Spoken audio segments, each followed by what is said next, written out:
1,000 project bags, yet the plastic bag is the one that we've gone with. Oh my goodness. I should have known that not even giving this project a proper home was going to lead to its ruin. Hello, my name is Meg, and welcome to the Between the Skeins YouTube podcast, the Tour de Fleece edition. We have just wrapped up the first week of Tour de Fleece, and I wanted to share a bit of my spinning progress as well as some of the projects that I have been trying to work on with my hand spun yarn. So if that sounds like fun, let's jump into it.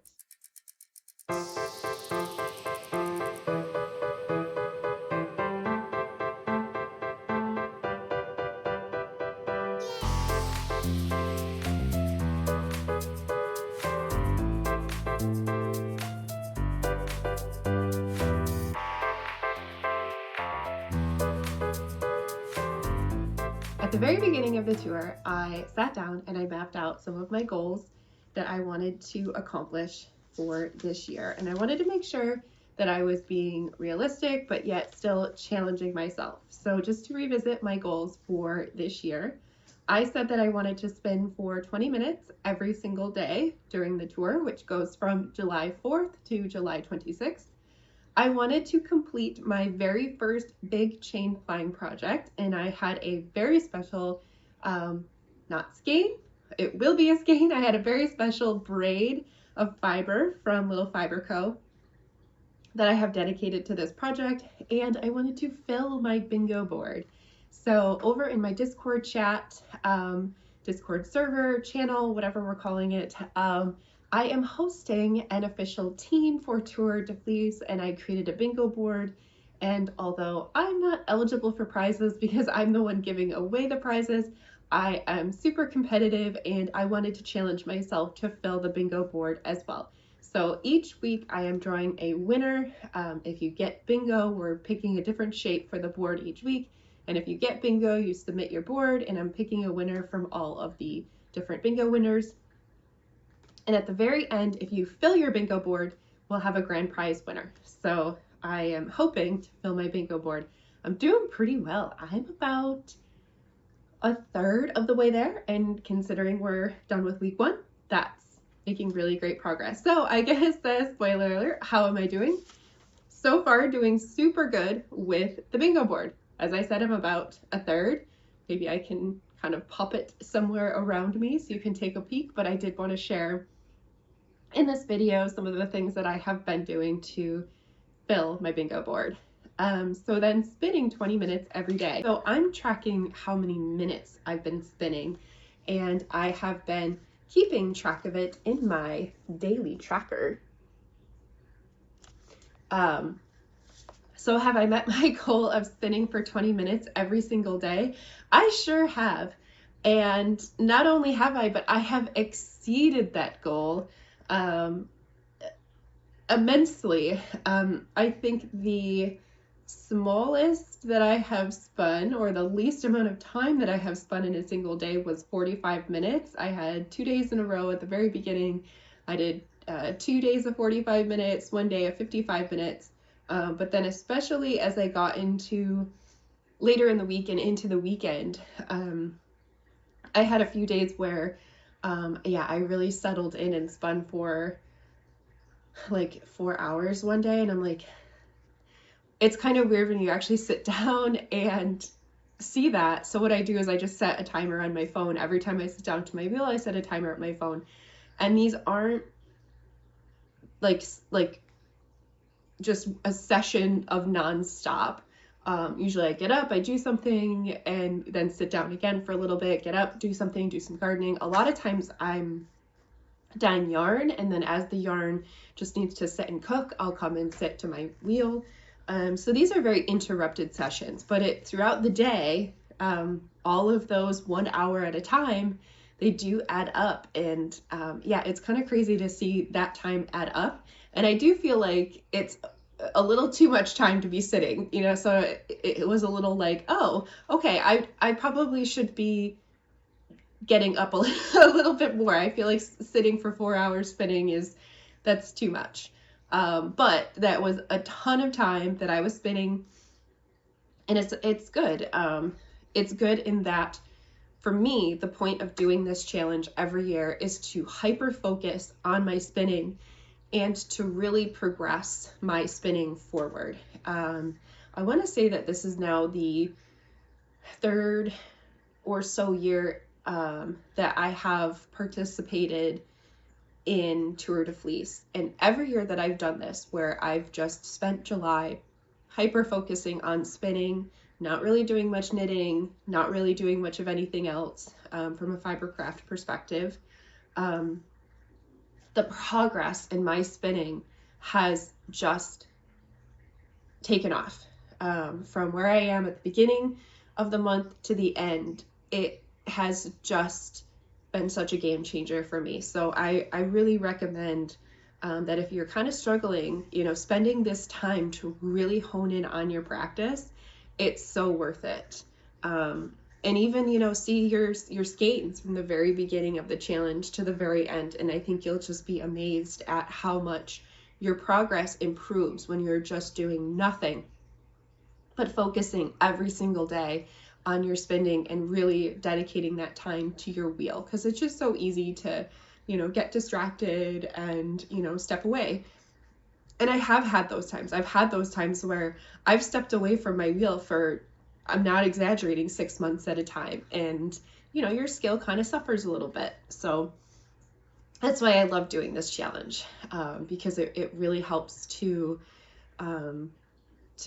sharpen my skills with spinning. It's taken me a long time to get here. I bought my first spinning wheel. Oh gosh, I want to say it was like either 2021 or 2022. So, I've been at this for a few years now, and sometimes I'm really into it. And like I said, sometimes I put the wheel away for 6 months. But I definitely see lots of progress when I do focus. So yes, anyway. So my first project was a chain plying project. And so I dived right into that. So I had a braid of yarn from Little Fiber Co. And it was dyed in the colorway called Patisserie. And it was a gradient colorway. And it was 8 ounces of Rambouillet fiber. So it was a big boy. And I wanted to spin it just from end to end to keep that gradient. And I did finish it. And I did not think I was going to be able to fit this onto a single bobbin. So I used my electric eel wheels 6.0 from Dreaming Robots. And I did not think that these bobbins could hold 8 ounces of fiber, but I packed this on like holy. Like, it just is heavy.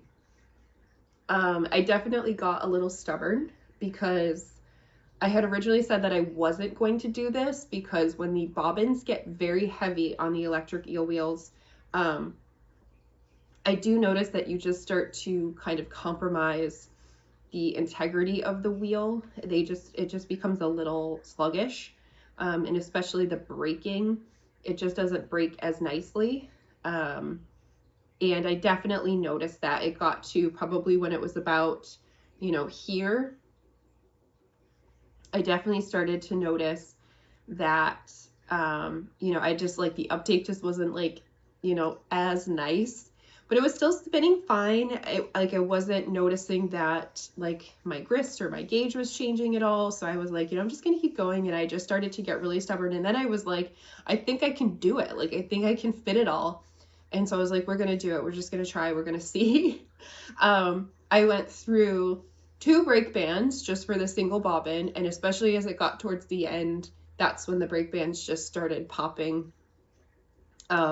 I did post a video on my tips for quickly changing out the break band, where I just make one huge long break band, and then that way you can just change it really quickly on the go. You don't have to restring the whole thing. I don't have to carry my spool of cotton thread around with me as I'm on the go, as I take my wheel outside. I just have to snip out that broken bit, tie it together, and just carry on. But it still is super annoying on how much it snaps. Just in this first week of Tour de Fleece, my brake band has snapped 3 times. That's how often that brake band will snap. I got some really great feedback on that video. I had posted just a clip on TikTok, and I think I posted a short on YouTube as well as the long version on YouTube. And so just going through all the comments, I love your comments. I love your advice. I got some really great feedback. Someone said that they actually braid the cotton thread. So like braid it to make it like a 3 stringed cord and then strand it. So that way it's just a lot thicker and that way it lasts a lot longer. I got another comment that they use a locking stitch marker to attach it to the spring. So then that way you don't have to like untie it or tie it to the spring. You can just like take it off that way. And so I'm gonna do that because that's definitely a great idea. Because then you can just kind of slip it, you know, onto the spring. But I think the best comment that I got was that they use fishing line. And they said that since they use fishing line, it has never broken for them. So I just haven't ordered some. Technically, I haven't hounded my husband to see if he has fishing line. He has a fishing pole, so he's got to have fishing line. He has a fishing pole, but he doesn't really fish. So I don't know. We probably have fishing line somewhere in our house. I'll probably just end up ordering some because I don't think fishing line is that expensive. But I definitely want to try that, because if that is true, that the fishing line is just what we should all be using instead of that cotton cord, I want to try that, and I'll let you know how it works out for me. Yeah, so how did we get here?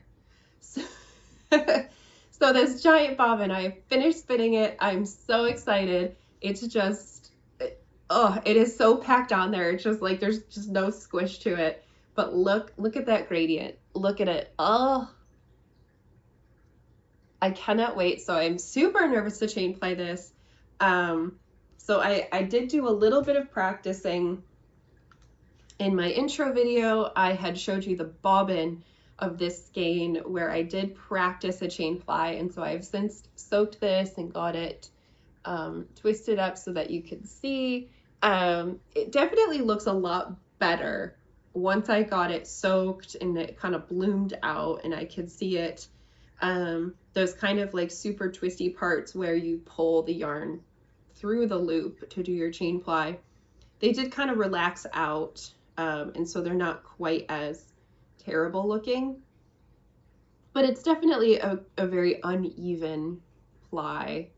I feel like here in that section you can just see it's just uneven, but there's just, thankfully it looks so much better in the yarn now that it has soaked out, because it just looks like it just has a lot of texture to it rather than it looking like this messy, funky yarn.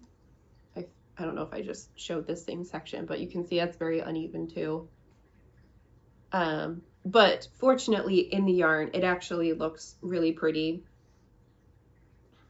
Just has a lot of texture, and I find that these types of yarn that actually don't look perfect, they knit up beautifully.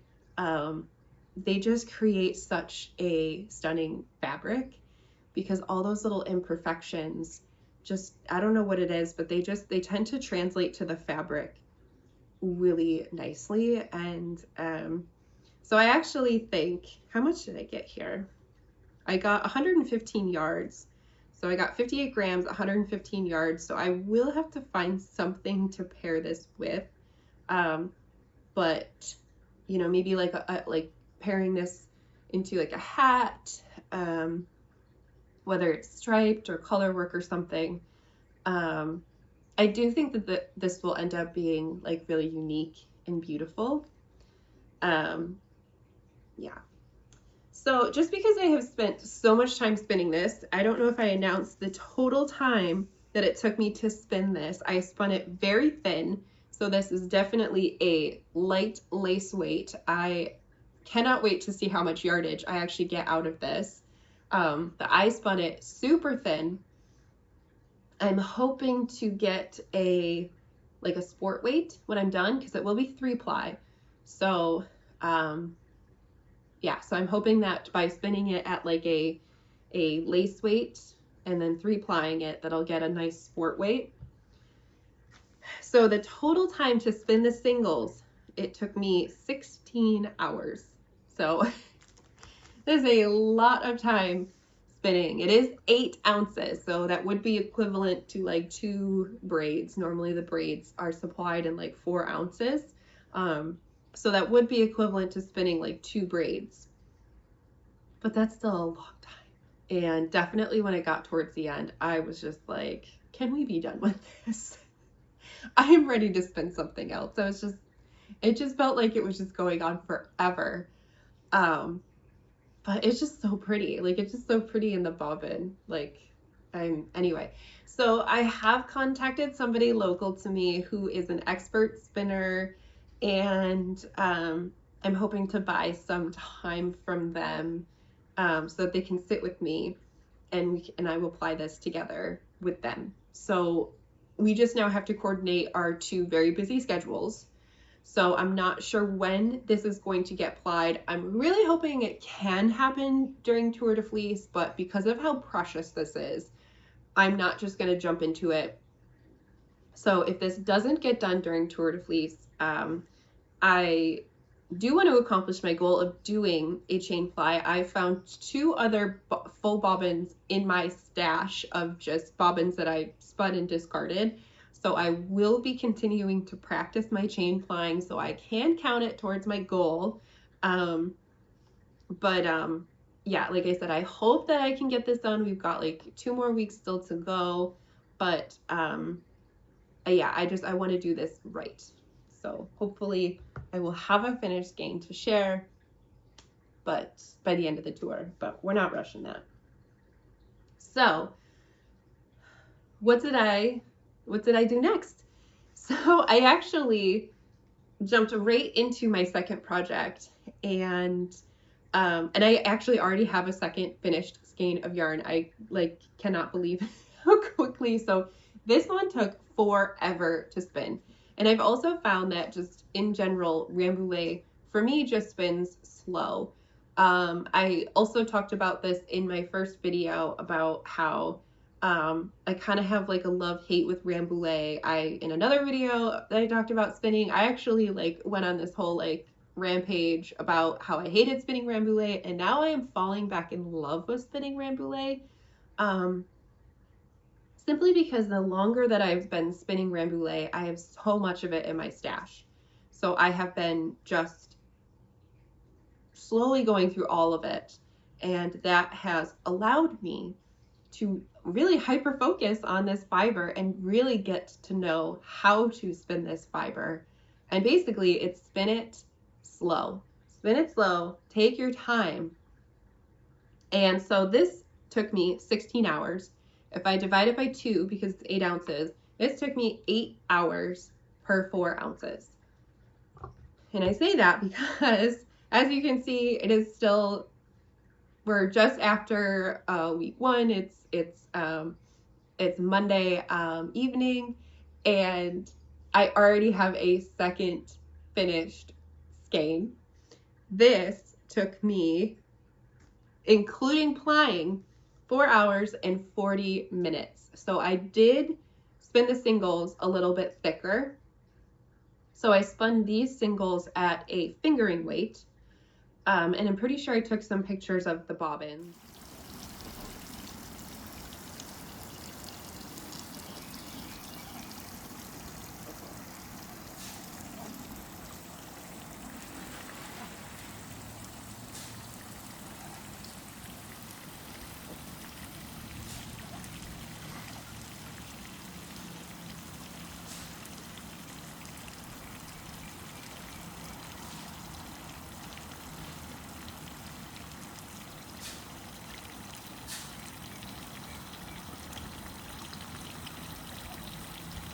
So I spun these at more of a fingering weight, so to just make them a little bit thicker.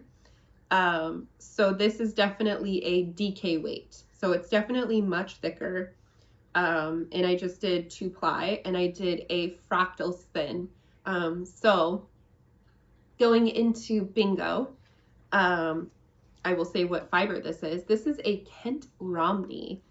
So I know in my first video I had shown a completely different fiber. I had, as part of this order, I had ordered more Rambouillet from Little Fiber Co., and that was going to be my second spin.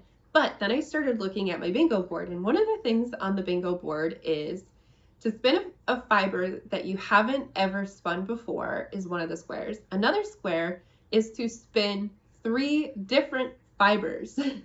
So that got me thinking and got me searching through my stash. And I found this Kent Romney. It's from Into the World. And it's from my stash, which is actually another square on the bingo board is to spin from your stash. And I'd actually gotten this from a trip to Rhinebeck, which is the New York State Sheep and Wool Festival. I believe that I purchased this in 2024, if I remember correctly. I really should start like labeling my stash from like when I've purchased it, or organizing it from, so I can start doing like first in, first out. I feel like that's such like a manufacturing thing. But I hadn't ever spun this before. So Kent Romney, I don't know anything about this breed. I do want to look up like what is the micron count, because it definitely feels very crisp. So that is one of the things I definitely noticed spinning it. It definitely is not a fine wool. And in the skein too, it's definitely does not have like a softness to it. It looks very nice, very crisp. I think you'll have some crazy good stitch definition. I bet like doing like cables would really pop. Another thing I've noticed, it just has like no give to it, in that I bet like it does have great memory, but it just doesn't have like it's very stiff. Like it just doesn't like expand and then bounce back. So I'm curious about knitting with it. Like, is it going to be hard on the hands at all? But it does have me very intrigued and wanting to knit with it. Anyway, so I did this as a fractal spin, which was another square on the bingo, was to do a fractal spin. So basically the point of the bingo is to just try to get you to, you know, do things. So I did a 3-to-1 fractal. So I split the braid in half, and I weigh each half to try to make sure that each bobbin is as equal as possible. And I did really good this time. I literally had no leftovers at all, which is rare for me. So I weigh each half just to get them as equal as I possibly can. And I spun 1/2 just end to end. I spun the other, I took that and divided it into 3. So I just take the long way and just kind of split it, I guess more like this way, into 3. And it looks almost like pencil roving by the time you split it into 3 and spin it that way. So then that way you get one bobbin that has the nice long transitions, because you've just spun it end to end. So it keeps those transitions long. And then the other one, because you cut it into thirds, the color transitions get short. So it just is a nice way to really blend the colors together. And this is how it looks. So it's really pretty. You get some great sections of highs and lows that create like a barber poling, and some really nice sections of low contrast. I tend to like the sections of low contrast. I just think that, I don't know, it's a little bit more pretty. But overall, I think it's really nice. Love the way it came out. So I got 225 yards, and there was 110 grams total. So very pleased with how this came out. Before I started the tour, I wanted to do a little bit of the cleansing of the bobbins. So I just went through all my bobbins, and I was just trying to clear as many of them as I could. So I created quite a few of these just mini skeins of just scraps. I know that there is some BFL silk in this. I believe it's just a 2-ply. I do remember doing a teal and the magenta, and it was the same magenta that's in this, but I'm seeing green in here, so I'm not sure what that is, but really pretty. And potentially maybe I could do something with the two of these together. That could work. So this is 107 yards, 30 grams. So that would give me over 200 yards if I use these together. So that could be enough for a hat, depending.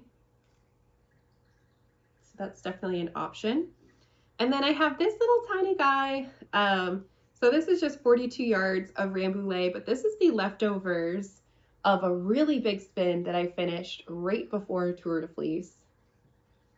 And I wanted to share this skein with you because it is just absolutely stunning. This is like my pride right here. I have no idea what to do with this. It will become something really special. It is huge. This is 12 ounces of rambouillet.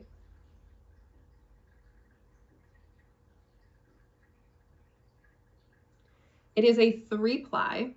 So I took 3 different braids and spun them end to end and then plied them together. So I spun each single on my eel wheel, and then I used, I don't know if it's in frame, but over here I have my giant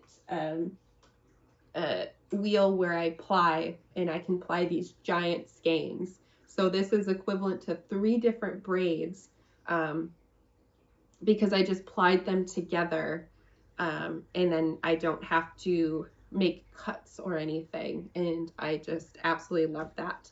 So I had one bobbin that ran out before all the other ones. So then what I did is I took the bobbin that had the most, and I wound it off, and I just created a little cake, and I grabbed the 2 ends, the inside and the outside, and plied it with the other remaining bobbin to create a 3-ply to match this 3-ply.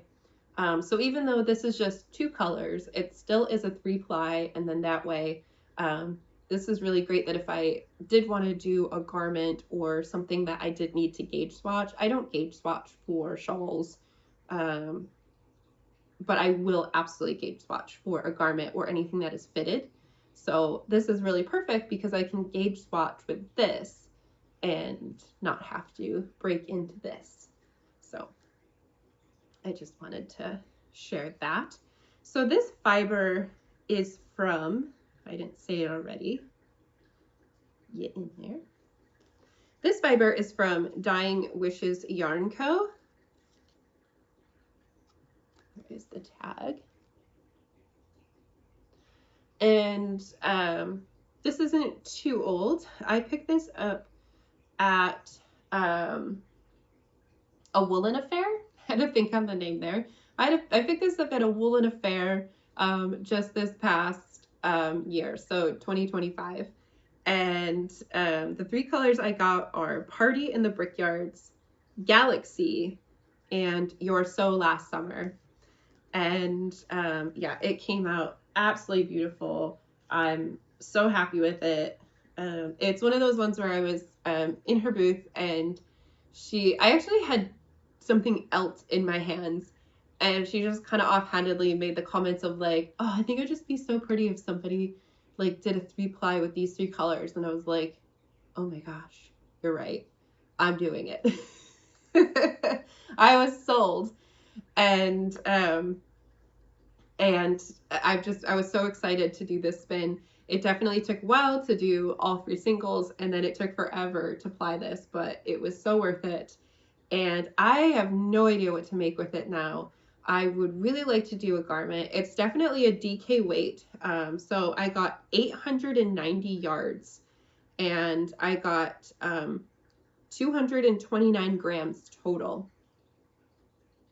So normally for a DK weight, I would need more like 500 grams. So like to do like a full sweater. So I think if I'm going to do anything, it's got to be like a crop t-shirt, or I've got to pair it with something else, like a solid color, which is totally fine. So I just have to figure out what to do, because a lot of the stuff that I've looked at, it's like, you know, it's just like color work in the yoke, which is fine, but I would only use so little of this. It just seems like a waste.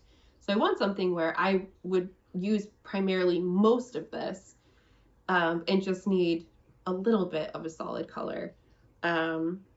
Yeah, so I haven't really looked too much because I just have so many other projects going, but I definitely want to make something really special with that.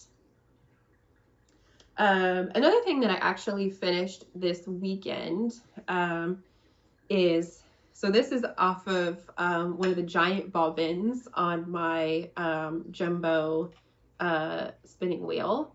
This is just a plying that I did. So I like to take commercially spun yarn. This is just such a great activity to do, especially if you are newer to spinning. It's such a great way to get to know your wheel, to really fine tune the adjustments on your wheel.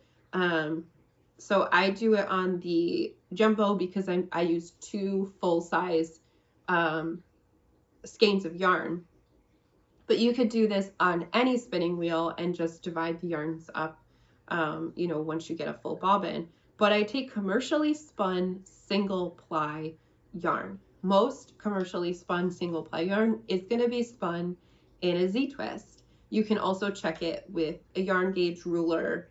I have yarn gauge rulers in my shop that have the angle measurement on there, so you can check whether it is a Z-twist or an S-twist, just to be sure. But usually it is a Z-twist, but check it for sure. Don't just assume. So you just have to spin it counterclockwise, or ply it counterclockwise. And you can ply it, and you can create really beautiful yarns. So this is yarn that I dyed. I dyed 2 different colors and just plied it together, and it just creates a really stunning yarn. This is a yak silk. This is actually lace weight yarn, and yeah, so it's a ton of yarn. I do typically sell these skeins because they come out like super even, and really nice. I've been considering selling some of my hand spun yarn only because I am just amassing too much of it. It's not like something that I would do obviously for like profit or anything, because there is no profit in hand spun yarn, but I just basically need to destash it. But I don't know. I'm curious, has anyone ever sold their hand spun yarn? I don't really know like how to get started with that. I know it sounds silly, because I feel like it should be kind of separate from my hand-dyed yarn business, because it is essentially just me destashing my hand-spun yarn. But that's a little side thought, different for another day. So this is my hand-spun yarn that I have then plied together. So it's super unique, really fun. I really like doing this, especially at night. I just find it really relaxing, to just kind of sit at my wheel and just ply some yarns together.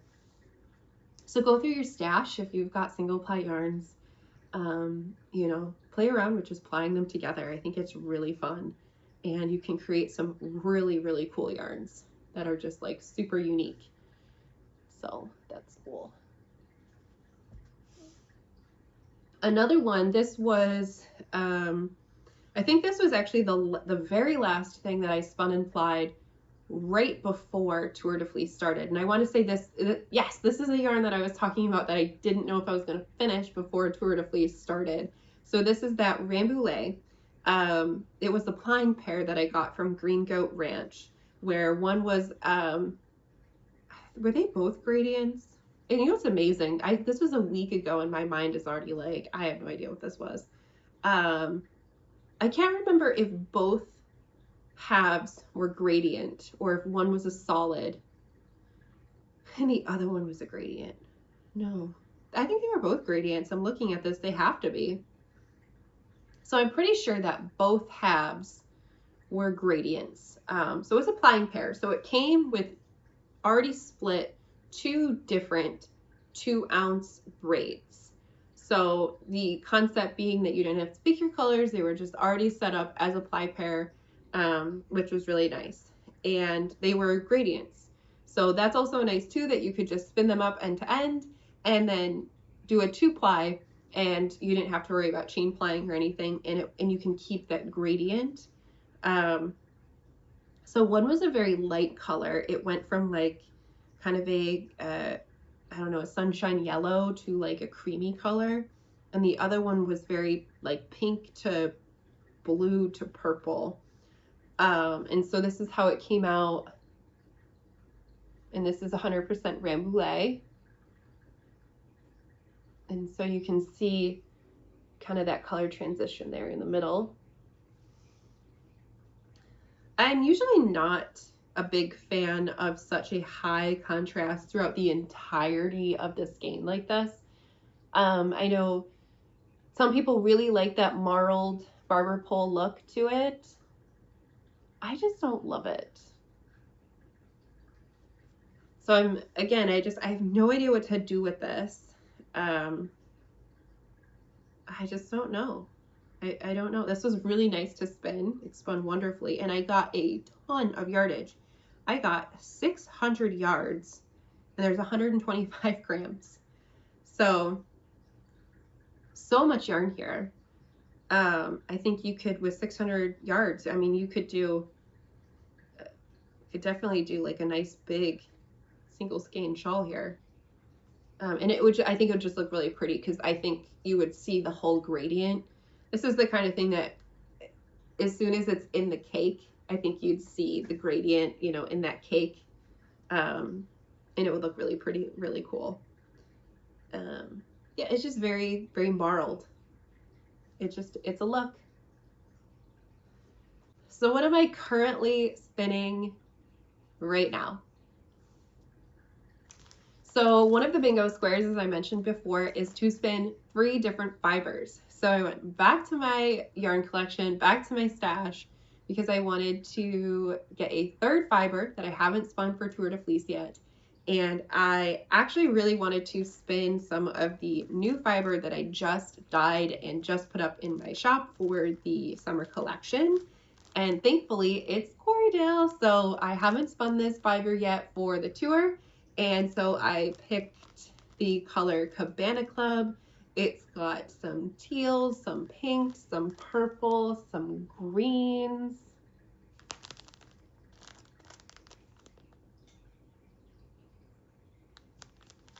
It's such a pretty color.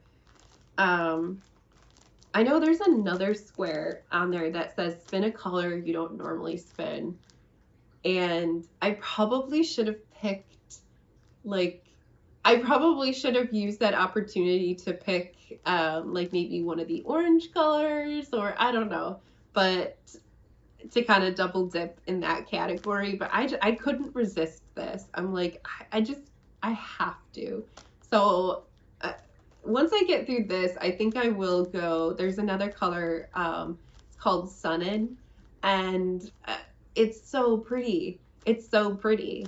But it just normally, it's more like kind of orange, copper, almost like a terracotta kind of color.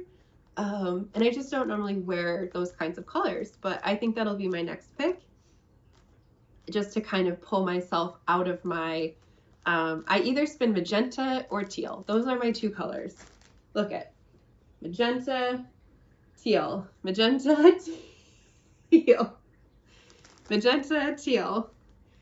So, yeah, so for my next one, I'm definitely going to go and try to pull myself into a little bit of a different direction. But I have spun the first bobbin of this color. So again, I'm just going to do a fractal spin. This is not the braid. I just wanted to show you what it looks like. So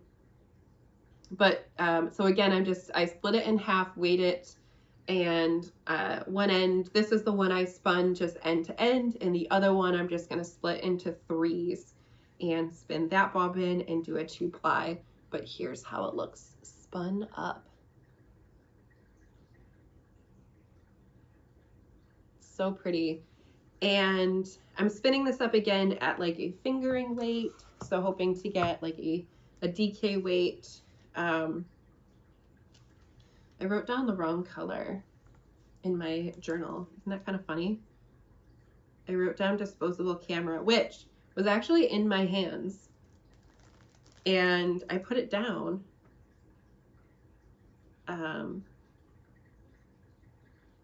And then picked up this one, which is kind of funny. So the first bobbin, so this is taking me about the same amount of time as it's taking me for the Kent Romney. So this bobbin took me 2 hours. So that's going pretty well. Yeah, so that's it for my spinning. But I did want to talk about some knitting, because eventually I do want to start knitting with my hand spun, and that is definitely going to be my goal for the second half of summer and going into fall, because I am amassing quite a collection of hand spun yarn. It's getting to be out of control how much hand spun yarn I have. I love spinning, but now I have too much. I don't know what to do with it. It's part of it is just that it's becoming too precious, which I'm getting away from that. I'm getting away from that because I have so much of it that I'm at the point where I'm like, it's not even precious anymore. Take it away from me. It's just taking up too much space. It's almost becoming clutter. But the other part is because you create so many just unique skeins that actually these two might look really fun together. And they're both Rambouillet. Isn't that fun? Maybe I could use them together. Anyway, so you end up just creating so many unique skeins, and I find it just difficult to find projects for them. And that's all. And then some of it too just is that I'm very indecisive. I'm incredibly indecisive. There's just too many options sometimes. I get to Ravelry and I instantly get overwhelmed with all of the options. I create tons of favorites galleries, and I do have a favorites gallery for hand spun projects, and I can share that in the description below. I'm constantly adding to it. Do I start any of these projects? No, it's a big problem, and I do need to get over that hurdle and start some projects. But I have been trying. So unfortunately, one of my tries is a fail, but it was a good learning experience. So I did want to share this with you before I do. Unfortunately, I think I have to rip this out. And it's such a shame, because the reason is I just don't have enough yarn. And again, I think that's just a problem with the hand spun, is you just can't just easily get more. So this is some hand spun that I have had in my stash for a while. I actually want to start recording on my tags. So like I just have these little tags that I write down all the information. And I want to start recording on the tabs when I actually spun it, because I think that would be really fun and helpful. But this is from I was gonna say it was from like an Advent, but I remember it didn't actually come like packaged or anything like an Advent. So I thought I was purchasing an Advent, a spinning Advent of art bats, but it didn't actually come like packaged or anything. It was just bags of art bats. That's besides the point. So anyway, it was just this whole collection of all these different art bats. And I was still a newer spinner and also had never spun art bats before. So it's definitely very, very, so much texture, so much thick and thin. Part of it is just these art bats had a ton of stuff in them. They were truly art bats. They just, I mean, you can see, look at it, it's got like those, what are these curly Q things? Why am I blanking on like what the name of this is? Locks. They've got locks. It's got sparkle, stellina. It had chunks of just random bits of yarn. It's got like cotton bits, tweed bits. There's just so much that was like in that art bat, and it was really fun to try to spin it all into the yarn to get this really textural yarn. And so you can just see how thick and thin the yarn ends up being as you incorporate these different elements of stuff that had been carded into this fiber. Yeah. So I thought it would be fun to knit just a sweater out of it. And I was just gonna kind of do it in like a gradient. I did swatch for this. I had picked one sweater, Park Williams, Park and Knit on Instagram. I know she's got a couple different patterns where they're like scrappy sweaters. So I thought that would be perfect. So I gauge swatched, and my gauge was so much different than her pattern. To the point where usually I can like kind of pop it into an Excel and remath it a little bit, but it was so far off that there was not a chance. And I liked the density of the fabric I was getting. So I ended up finding a free pattern. It was from Lion Brand. So I found this by searching by gauge, by pattern gauge. So now I have my gauge that I want to knit, and I just searched for a raglan sweater by the gauge that I wanted, and I found a free one from Lion Brand. So I started there. When it became time to join in the round, I actually really liked how it was looking as a cardigan, so I opted to not join in the round, and I added some stitches on for a button band. So kind of self-drafting a little bit at this point, and just continued and on my way. And all I'm doing is just rotating the yarn. So I'm always using 2 at a time, but just striping essentially. It's just 2 stripes, and you just can't really tell because they're just so wild and different. And I just love it. I feel like it's something that like you'd buy from like Free People or something. I absolutely love it. But unfortunately, this is all the yarn I have left, and there's just no way I'll have enough, because I still obviously need the sleeves and the body. So I'm super bummed because I do think that this would have actually been like the most adorable coat, or I'm going to try to cram this on. Here we go. This would have been the most adorable cardigan or coat or whatever. The sleeves are a little bit big.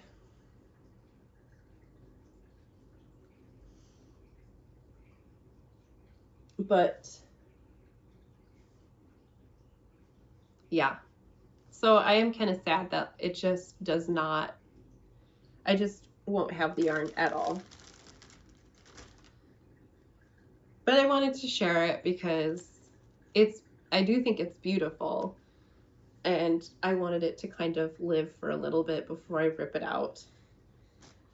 So kind of bummed with that.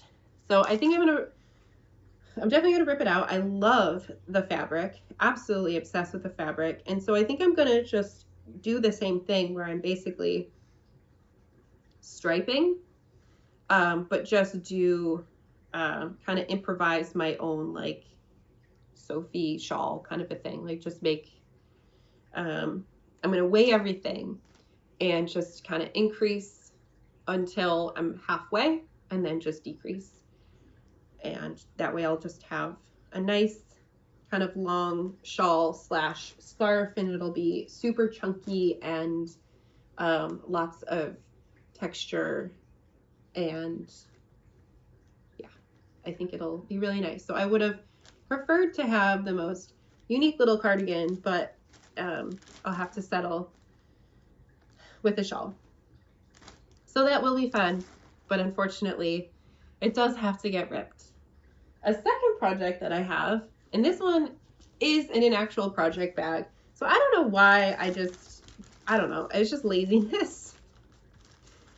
At one point, so I store all of my yarn in plastic bags.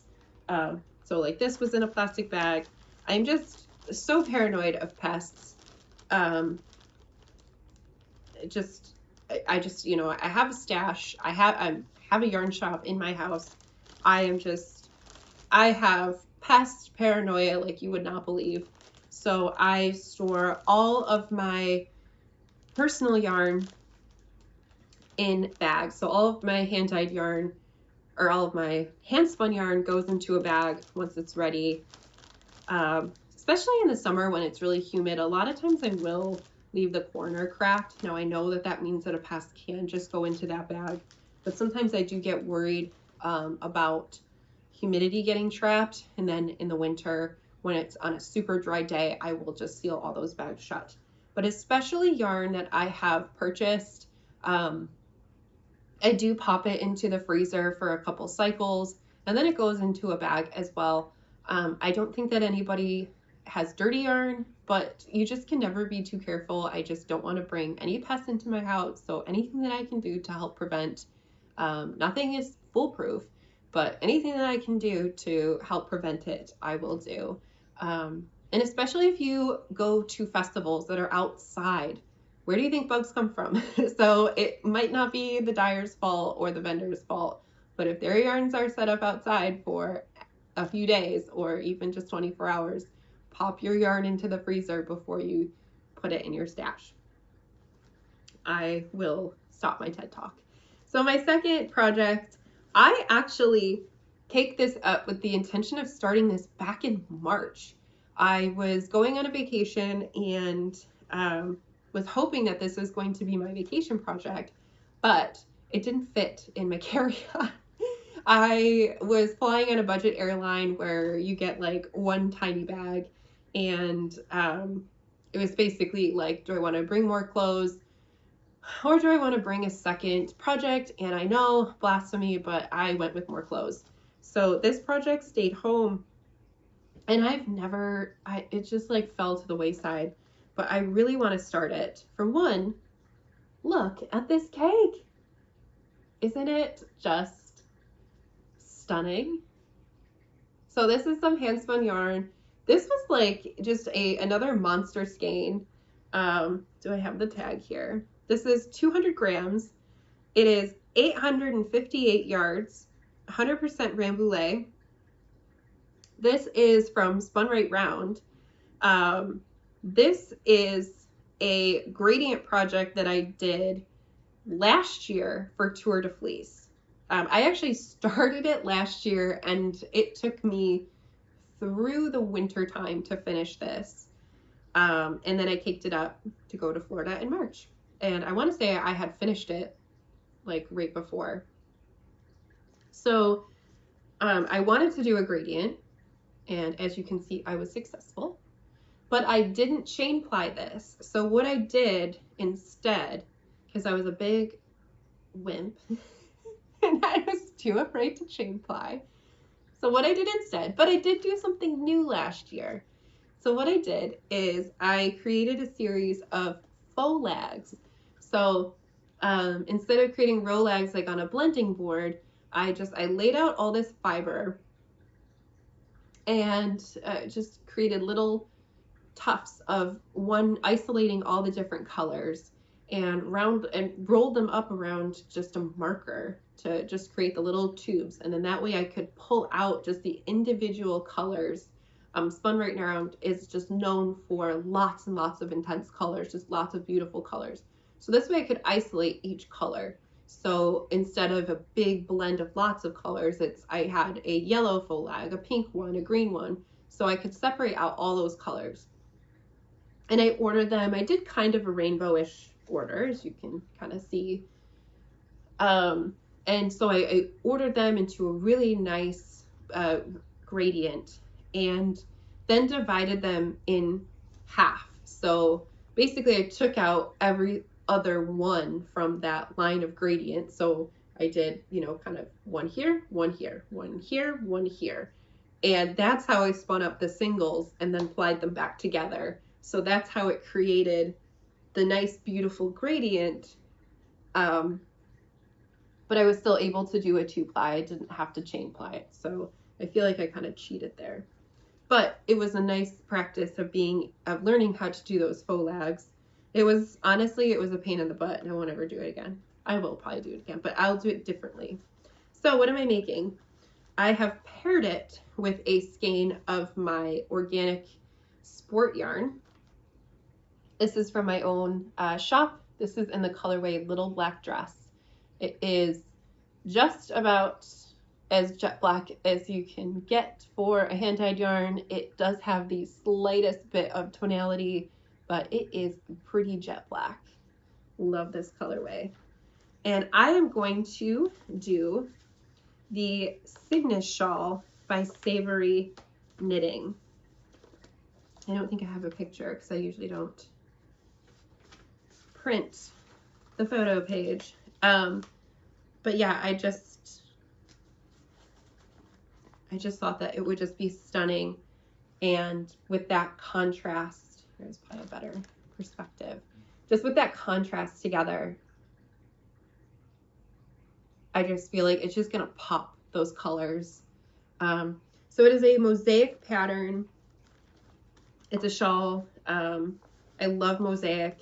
So I'm really excited to start that. I feel like I just don't know when. We are getting into Rhinebeck, aka New York State Sheep and Wool Festival sweater knitting time. So I do have 2 sweaters planned that I want to start as well. And I still haven't finished my Paris skirt that I started in the spring. So I feel like I have so much knitting and all I've been doing is spinning. So I definitely have to sit down and make my wish list and then really prioritize, because definitely the Paris skirt has got to get finished first.